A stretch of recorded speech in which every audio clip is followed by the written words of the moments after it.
Sierra Leone is a vast tropical rainforest with a huge abundance of diamonds and natural resources. You'd think this would be perfect for building a strong economy, but you'd be completely wrong. Before Europeans arrived, Sierra Leone was home to various African tribes, including the Mende and Tempe.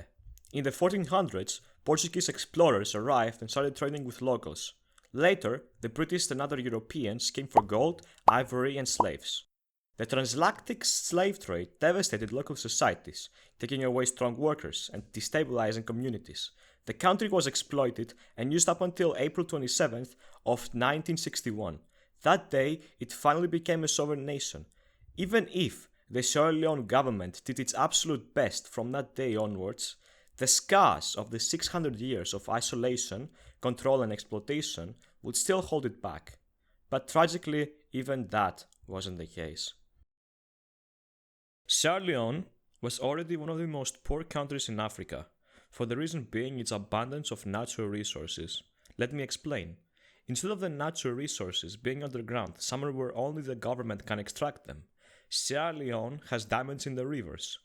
This is one of the reasons why they were exploited for so long by the Europeans, and it's also the reason why the rulers do the same thing too. Meet Siaka Stevens, the father of corruption. He came to power in 1968, and from the moment he stepped into office, his goal was clear: consolidate power and extract as much wealth as possible. Under his rule, Sierra Leone transitioned into a one-party state, effectively turning democracy into a dictatorship. He silenced opposition, manipulated elections, and placed his loyalists in key positions, ensuring that no one could challenge his grip on the country. But what truly defined his rule was the rampant corruption. Sierra Leone's diamonds, once a symbol of prosperity, became his personal cash machine. Instead of using the wealth to build infrastructure, improve education, or develop the country, Stevens and his inner circle funneled millions into Swiss bank accounts, while ordinary citizens suffered. The economy crumbled, public services collapsed, and the gap between the rich and the poor widened beyond repair.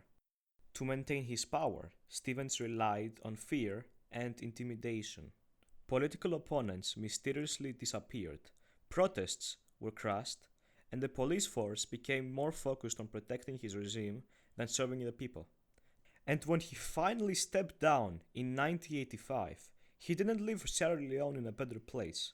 Instead, he handed power over to his hand-picked successor, Joseph Momo, who continued the same corrupt policies, ensuring that the cycle of exploitation would never end. The consequences of Stevens' rule were devastating.